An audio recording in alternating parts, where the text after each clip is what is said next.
Welcome to Revenue Talks. I'm Katie. And I'm Justin. And on this show, we get real about what it takes to build pipeline and successfully scale businesses. By having conversations with folks who have been there before, we explore what it takes to create strong cross-functional alignment, how technology factors in, how different teams think about attribution, and so much more.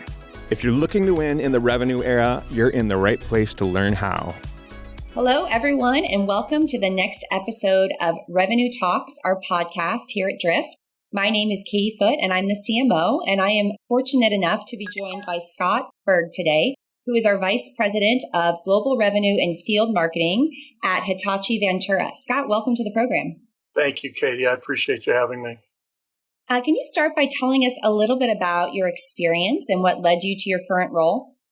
Yeah, I spent a lot of time in the tech industry back with Compaq and HP, having done everything from brand to revenue marketing, database marketing, the whole aspect actually of marketing except for PR. And then moved on from there to a company called IHS, which is a provider of information and data. And then from there, I took over as head of marketing at Argus Media, which is a price reporting agency that's used by the commodities market. And then, of course, moved to Hitachi Vantara and have been very fortunate to work with some really great people here. That's great. Well, the theme of today's talk is all about how marketing attributes revenue and gets credit for contributing to the business and the bottom line. And having been in all of the different functions within marketing, how have you seen marketing's contribution to revenue change over time? And currently at Hitachi, how are you measuring marketing's impact? Yeah, I think, going back, marketing used to be really the focus. Everybody used to say is the brand, right? And it was this halo effect of being able to show that the company was out there. It was logo based, et cetera. And then, of course, as time moved on, CEOs and boards wanted to actually see revenue coming out of the marketing department. Of course, the technology came with that at the same time so that you had the ability to utilize technology to measure it, to be able to integrate into a number of your different systems. And so I've seen it grow from that perspective. I always consider marketing to be an investment. And I often say that, there's no need to spend $1 in marketing unless it drives revenue. And I think that that's consistent today because if you look at boards and you look at shareholders, they want to see a consistent increase in revenue. And marketing and sales now are really synonymous with one another. When you think about sales, when you think about pipeline, you think about marketing and sales. The words marketing and real estate services don't often collide in the same sentence, because we're just not aligned to those types of functions. But we're here to drive pipeline and drive contributed revenue. So it's moving away from, the old things that we used to talk about, which were clicks and how many views and downloads and all of those types of things, which were more the action-oriented types of things when it came to marketing, to really now the outcomes associated with marketing. And that's, I think, grown, certainly over time. And technology's really been the thing that's helped do that. Yeah, it's interesting. I think when you looked at the role of the CMO in the past, there were really two types. There was the brand marketer, the Mad Men era style marketer. Then there was more of the COO, all data-driven. And I think the best CMOs and leaders of marketing have been able to bring the two streams together. The challenge in many ways is that it's not quite as linear as sales, for example, the measurement of what marketing is contributing. Yeah. And because it's not quite as linear, it can leave room for debate, right? There can be silos where marketing says, well, we're contributing this and sales might question it. Throughout your career and in your current role, how do you break down those silos, get everybody on the same page so that it's really one revenue team between sales and marketing? I still deal with that particular situation even today. I wish I could tell you that I've got it completely solved. But here's some things that I've learned along the way. The first thing is we're all in this for the same thing, right? We're all here to drive pipeline. We're all here to drive revenue. And I think that a lot of times each one of the groups sometimes becomes a little bifurcated in that and maybe doesn't come together. how I've been able to bring it together successfully to I think some degree, probably about 80% successful with that, is clearly one. You've got to get the definitions right. What is revenue? What is sourced pipeline? And what is influenced pipeline? Because a lot of times sales thinks of this completely differently than marketing thinks of it, number one. Number two is the tracking, of course. Probably the most important part of this whole thing is the tracking, to make sure that we're all looking at the same numbers from the same systems and that they're actually being developed the same way.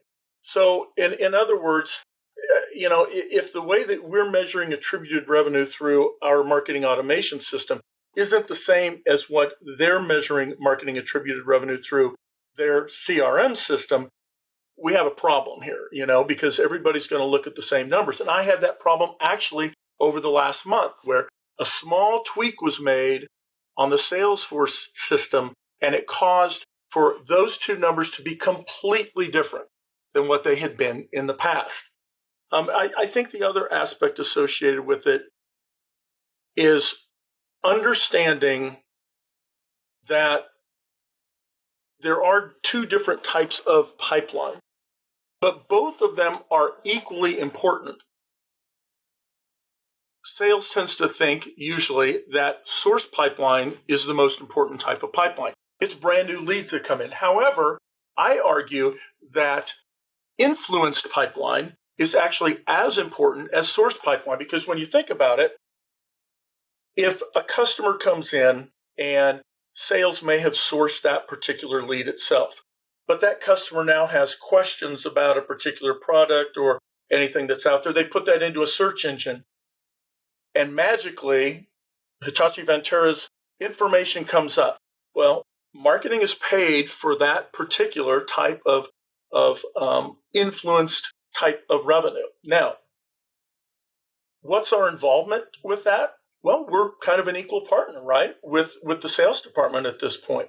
So it also has the impact of the overall brand. If somebody doesn't even know who you are, they're not even going to put you into the mindset of being able to call. So can that be measured? A little squishy, to be quite honest, right? But it has a huge impact.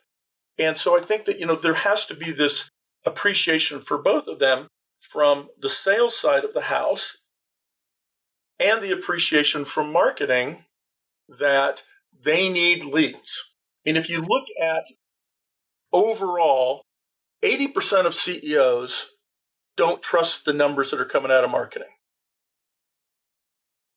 Got a problem with that, right? Because when you're sitting around the table and sales is sitting there, marketing is sitting there, and operations are sitting there, everybody looks to sales as being the key area for revenue generation.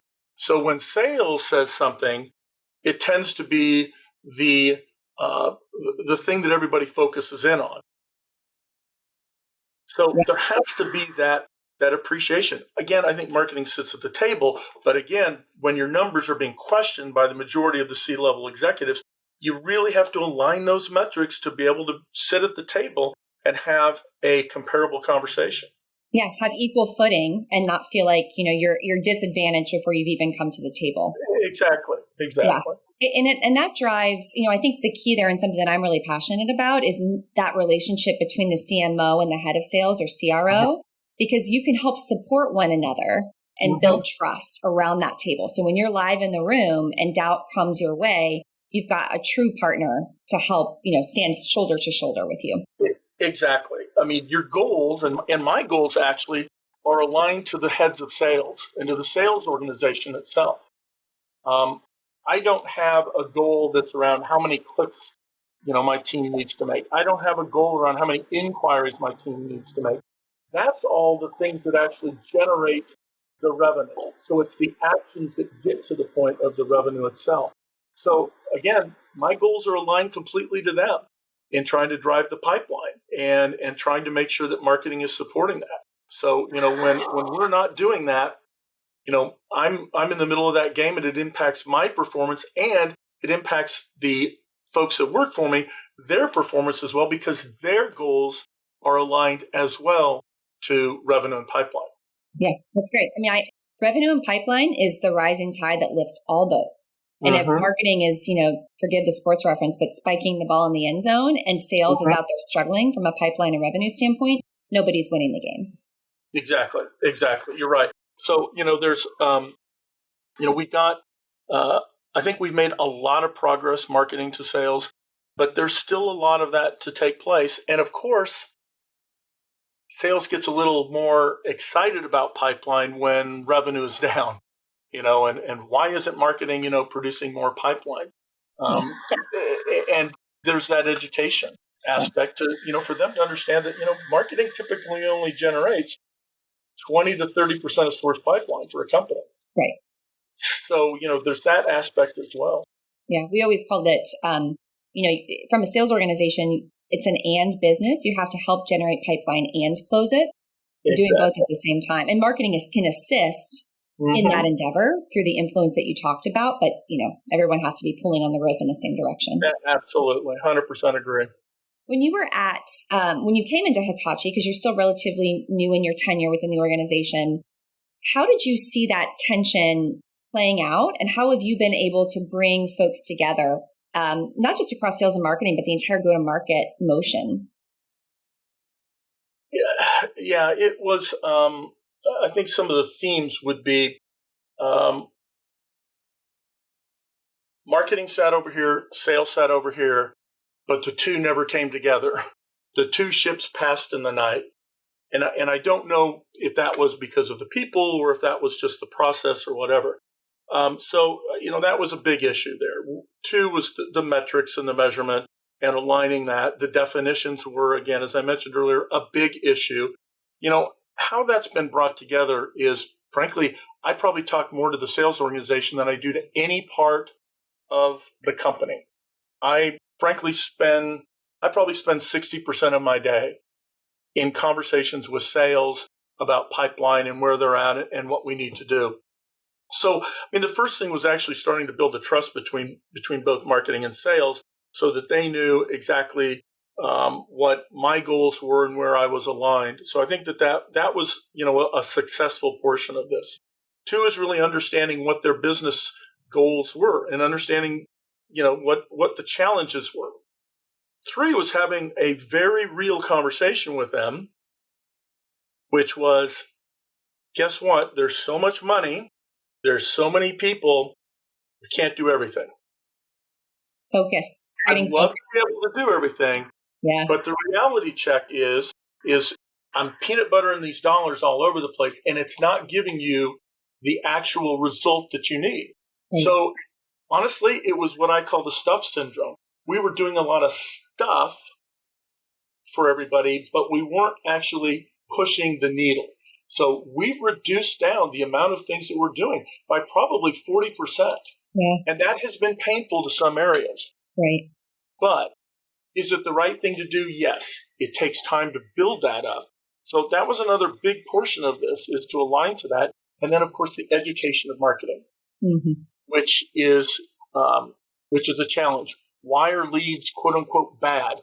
Yeah. I had a salesperson say to me when I said, well, what's your definition of a good lead?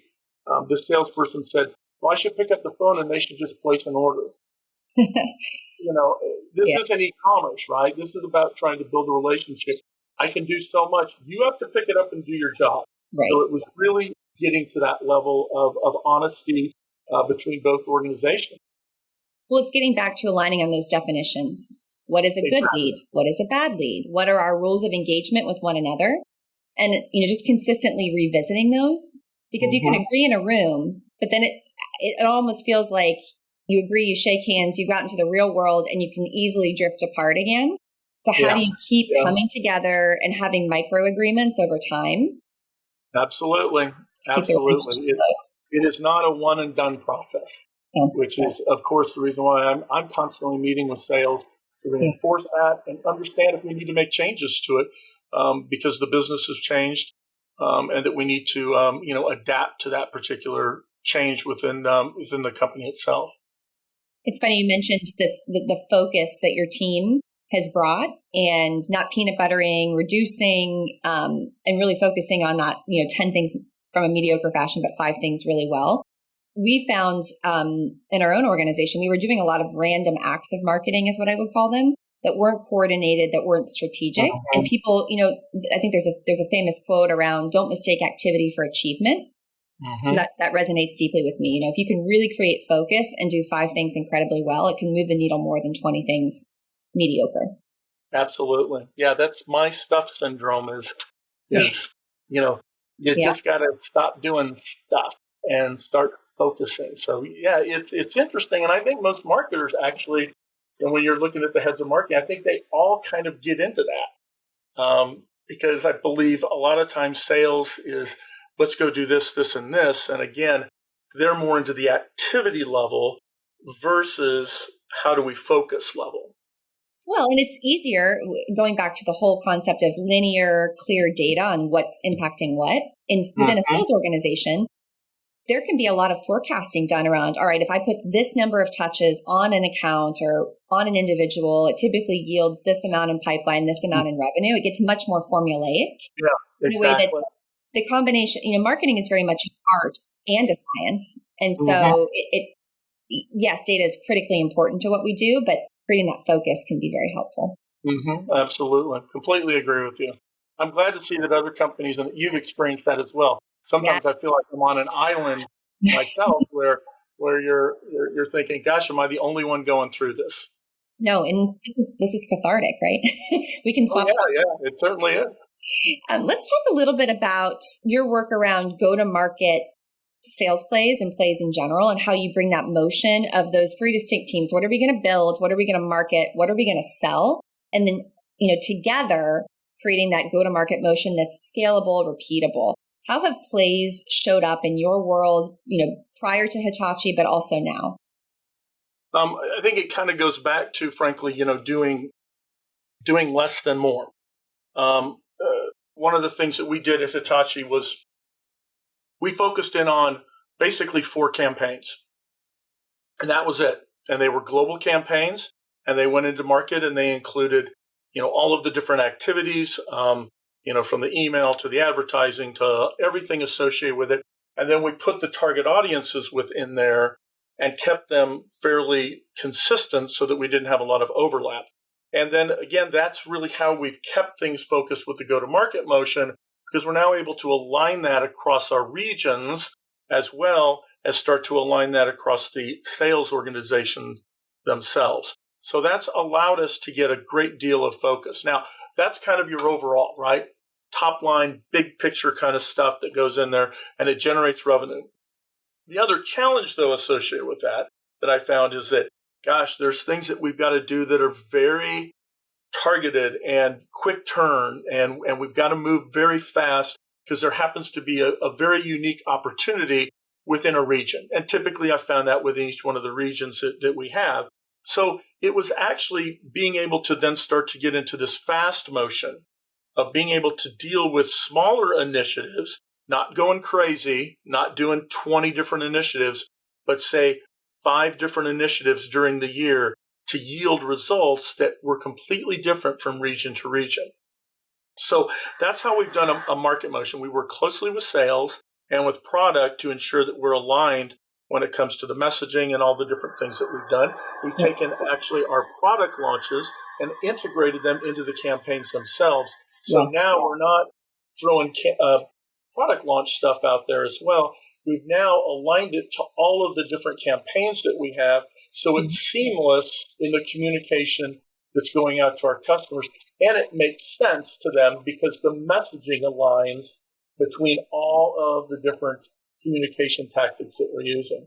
Yeah. A way that I've thought about it in the past is using campaigns as the organizing framework to package up, and you need a trigger event. Like something needs to be happening for you to create a campaign to then push out across all channels and reach your audiences, which then you avoid that lack of focus, that random acts of marketing. There's an umbrella that's driving all of this activity.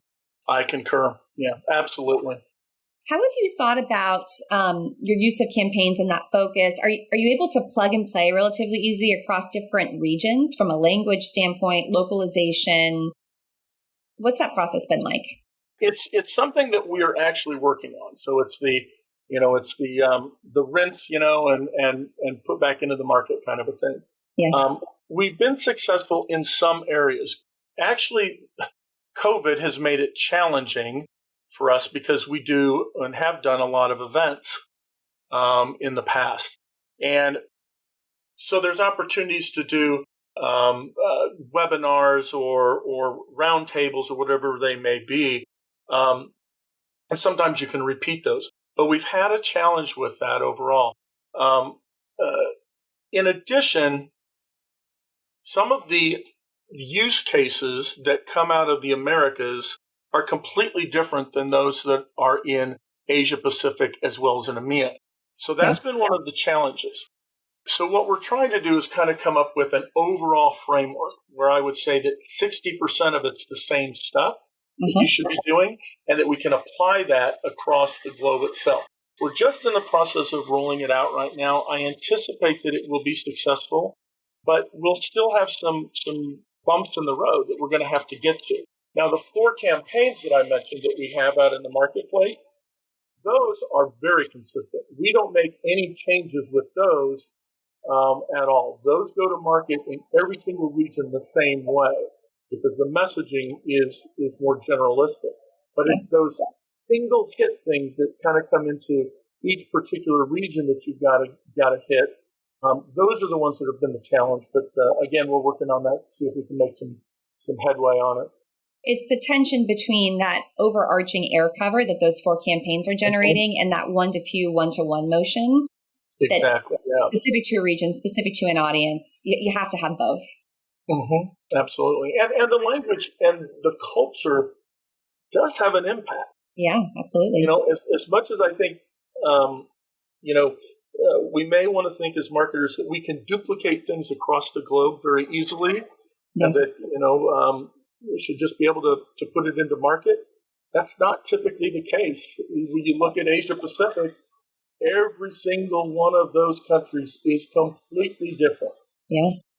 From Japan at the top all the way down to New Zealand at the bottom in Asia Pacific, those are completely different cultures, completely different languages, use cases, etc. And so, when you start to look at the international aspect, it's a lot more challenging. Europe, I've always found is a little bit more homogenous. It's all kind of together. You can kind of play, I think, across Europe a little bit easier, but it is highly challenging across Asia Pacific. And if you don't pay respect to that and honor those nuances and differences, it can actually backfire. Exactly. And, it's somebody here in the Americas, I can't make a decision that's smart and well thought out about Asia Pacific. That's the reason why I have a head of marketing in Asia Pacific to actually tell me that makes sense or that doesn't make sense. Right. Yeah, I've always, with my experience internationally, have always thought of this, and you mentioned this in 60%, but the 80-20 rule. Generally speaking, we can put frameworks and bumper reels in place for 80% of the things we do, but we have to leave enough flexibility, that 20%, to be able to tweak and be very, respectful to regions outside of, the Americas, for example. That's right. You mentioned earlier that your organization relied pretty heavily on in-person events. How real is this concept of Zoom fatigue, of getting into a 2-dimensional world? And how have you overcome that in your go-to-market motion? When COVID first hit 2 years ago, it was very easy to get people online. But then all of us started doing Zoom meetings. All of us started doing all of these particular types of online events. And I think that in general, our target audiences are burned out. They don't have the time, right? And, myself, I probably get 5 to 8 different invitations every single week to attend a webinar or to attend some type of a Zoomcast. So has the performance gone down? It has incrementally gone down to some degree, but it's the target audience and the number of people that are attending, which for us has really been the impact. But the overall sales, when you take a look at it from a per person or per company, has remained relatively stable. It's down a little bit, but not much. Yeah. Yeah. So yeah, we're feeling that pain. We've started to get back into the market with some regional events, and that's actually been very refreshing. But gosh, when events get canceled and you're there to be a speaker or to share ideas or products or bring your salespeople in, it makes it tough. It makes it really, really difficult. And I was actually talking to somebody the other day, and they asked me what my biggest challenges that I saw for 2022. And actually, the number one was navigation from the up and down that's occurring with COVID. And 1 minute, we're all staying at home, and the next minute, okay, start creeping out and that kind of stuff. We're just doing the best that we can. We're putting together the things that we're doing. And trying to bring the value back to the customer. And the targeting has been absolutely critical to make sure we're hitting the right people with exactly the right message in these particular meetings or roundtables that we're doing. I mean, that's the ABM motion, right? It's really making sure that you're honoring the customer's preferences, the prospect's preferences, and you're going to see that show up in pipeline and revenue ultimately. But exactly. I think this era is forcing that focus more than ever before and making it, because there's so much noise in the market right now. Yeah, there really is. And it's a challenge, I know, for all marketers. I think we've all learned a lot through COVID. Certainly, we've been able to identify those channels that actually work for us and those channels that have not been working for us.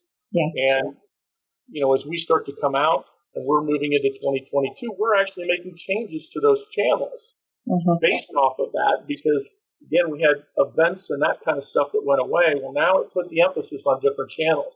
Right. So now you've been really focused, and now you're saying, you know what, that one channel isn't really working for me, so I'm going to de-emphasize that, and I'm going to put more of my investment into this particular channel. It comes down to just what we were talking about earlier, peanut buttering your money across things. It was the same thing, peanut buttering our dollars against a variety of different channels and hoping that all of them worked.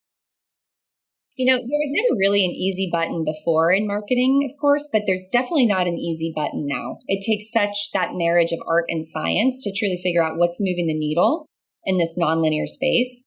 Is there one aha you've taken away from just your channel investments and your mix overall in the COVID era, in the hyper digital area that's so noisy? Like, oh, we're definitely not going to invest here. We're going to take it and put it here. I would say that the aspects that I've seen have been, one, events are critical for us in driving sourced pipeline. Okay. You don't really, I think, have the respect for it until you actually are in those events and you make sure that your salespeople are there, and then following up on those events with clients and with the marketing communications and making sure that we've got them in the correct channels, et cetera, with the correct messaging. So that was one of the big things that we really realized. Number two is that digital has become even more important to us than it ever has before. And that has been a big wake-up call. And again, I'm giving you more than one, frankly, Katie, but it's kind of all channel-oriented. And the email performance is dramatically decreasing. It has not been performing at the level that I think that we anticipated. And I believe that that's because everybody's over extending on email, given the fact that there's not all of these extra events or opportunities to connect with customers. It's interesting because we've been hearing, for 15 years that email's dead, email's going away. And the data has always suggested that it's remained the workhorse of the digital marketing motion. But I think you're right that the marketplace is so noisy. And if I look at my own inbox, it's just too much. And it's not necessarily what I've asked for. And it's not as targeted as it should be. And it maybe represents that what used to be the easy button. To your point, it's just not as effective. Yeah, we've just seen those rates those rates drop. And I'd love to see the statistics, right? Just like you, where those statistics come out and say that, more people are utilizing email and open rates are up and engagement's up. And that's all great, right? Wonderful to hear that. But the end deal is how much money did I make? Right. How much money did an email generate for me? Because if it didn't generate any revenue for me as part of my marketing process and the way that I communicate, then why am I doing it? Right. It's cheap. It's easy. You hit the button. It's like you said. Right? You can get out there. Yeah, I think that there's a lot of challenges. And the other one that's now starting, I think, take some challenge with all of this is all the LinkedIn messaging. Oh, yes. It's hard to keep. Oh, my gosh. On a daily basis, I know. It's out of control. I think that certainly is kind of the new area that's going to start to see some big challenge in response rates. Yeah, that's next. I guess my final question for you is the one that we ask all of our guests here on Revenue Talks, and that is, what is the most important thing that you are focused on this year, you or your team, really hoping to accomplish in 2022? If there were one thing, it's targeting and segmentation. With COVID in the last 2 years and a lot of the changes that have occurred with the Great Resignation and people moving all over the place, and you've got a lot of decision makers that are moving around, and the buying units are starting to change. Where is the buying done? Is it now still at the business level? Is it at the IT level? Where is that buying center? So it's really, I think, refining that targeting and segmentation. I've always said that 60% of a response rate is based off of the targeting and the segmentation. 20% of it is based off of the offer, and the other 20% is based off of the creative, right? So, again, that's kind of what I've seen through my experience for years, is that's kind of the norm. But that's really the focus for us moving forward into 2022. It's interesting you mentioned that the buying center is what we're seeing in our business too, is it's not one person anymore. It's an entire committee. Mm-hmm. And so you need to have better conversations, helpful conversations, fan up and out through, across an organization. And, I haven't necessarily read any research on this, but that need for human connection, for EQ, for building relationships is more important than ever before in a world where we're getting so many emails, we're bombarded by LinkedIn messages, just again, all that noise. How are you differentiating and building true connection? And technology can help facilitate that. But at the end of the day, especially in a world where we've been so isolated, that human connection just can't be replaced. Yeah, and that's, again, the role of those salespeople is to get in there and start to, have those conversations. And I really do feel for the sales teams. Yeah. Because it just makes it so difficult to go do their job. It's an interest. I've been at Hitachi now for about 11 months now, and I have yet to meet a single Hitachi employee in person. Wow. Yeah. And so again, it impacts our employees, but just think about that from a customer perspective. It's just, and I know that customers are feeling the same way. They want to actually sit down and have those conversations. So. We still have a lot of road to cover, and I'm interested to see, as hopefully we come out of COVID and things get back to whatever this normal state is that we end up with, how does that impact the channel? How does that impact how sales integrates with the customers itself? And then ultimately, what's that impact to the pipeline? Is influence going to be more important than source? Yeah. It's a great question. And it's it's so interesting. I don't know how much you've been reading from Forrester lately, but they really believe that, in the new world, marketing in particular is much more impactful through an influence model and gets you away from those internal silos and fighting and more towards, okay, what does this actual customer or prospect need from us? And how can sales, service, marketing partner to build those relationships, to build trust, and to ultimately deliver on the promise of what we're all trying to do? I read that just the other day with some stuff, and I was fascinated by that. And that's kind of got me thinking about just what you said. How does that impact us moving forward? Right. And I think that the wild card in all of it, and maybe how quickly we accelerate to that state, is, to your point, COVID and this isolation and the two-dimensionality that we've been living in. It will be interesting to see how the three-dimensional connections that we can make on the other side of this change the way we think about sales, marketing, and services partnership and that go-to-market motion. Yeah, it's going to be fascinating to see, and certainly with the now advent and focusing on the metaverse, right? Yes. Coming out of that, how does that impact the sales and the pipeline function? Yeah. And it's kind of spurred out of this, hey, we all need to talk like you and I are via video. Right. Does that change things? Boy, that's, a question that I think is going to be something that all of us are thinking about, in 2022. We should make our predictions now, put them in a time capsule, see how right or wrong we were in 5-10 years. I think it would be fascinating. Absolutely fascinating. It's a great idea, Katie. Well, Scott, thank you so much for being here today on Revenue Talks. We just so appreciate your insights and your time, and we wish you and your team the best of luck this year. Great. Thank you, Katie. It's been a pleasure to talk to you, and all the best to you and your folks. Thank you so much for listening to Revenue Talks. We'd love it if you left a review wherever you're listening and hit subscribe so you never miss a new episode. You can connect with us both on Twitter at KDJFoot with an E and at Justin Keller. And remember, revenue, it's everyone's business now.